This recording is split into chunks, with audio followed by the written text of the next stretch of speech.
Other interesting business news, you have Virgin Galactic taking its first space tourist. Now, this historic flight was called Galactic 02, and it includes, in terms of the people on board, it had Virgin Galactic's chief astronaut instructor and 3 civilians. Now, one is a former Olympian from the UK, a mother-daughter duo from Barbuda. They actually won the seats as part of a charity event.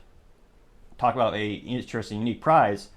That's something you're going to talk about for the rest of your life. And it really is part of Richard Branson's long-term vision of having space travel becoming commercial and driving that price down so that everyone will be able to enjoy that privilege someday.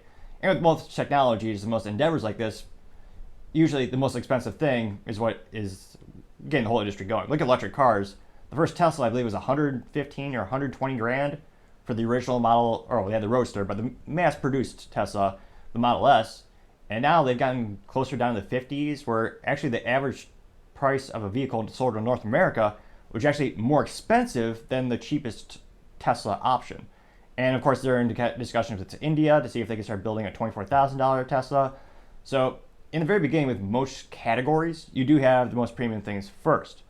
So it's not too shocking that this little endeavor to go to space, those tickets will cost around $450,000, which I know test scores in the United States, math is all-time low.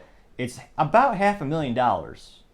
And that's a pretty penny. And they do have a wait list in terms of being a profitable business. I would think it's going to be pretty good in terms of they have a nice hopper or roster, kind of like pre-orders when it comes to Teslas. They have 800 passengers at Virgin Galactic who are looking to spend upwards of $250,000 per ticket over the next 10 years.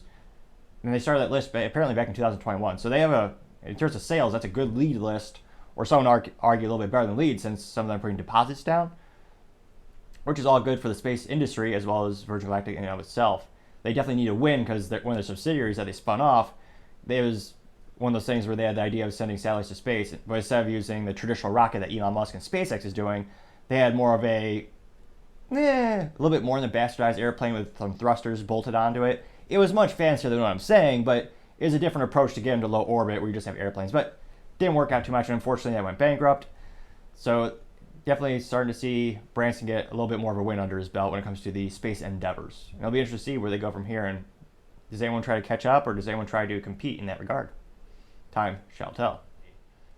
Thank you everyone again for taking the time to tune in. Really want to appreciate you clicking that subscribe button. Trying to get to 3,000 subscribers by the end of the month. We greatly appreciate it. Also, don't forget to take the time to like as well as comment. Those also greatly appreciate. Really make the content a lot better as you appreciate the critical feedback. Also, don't forget to tell your family, tell your friends, tell your coworkers, heck, tell your enemies, tell anyone and everyone to stay safe and fight the good fight.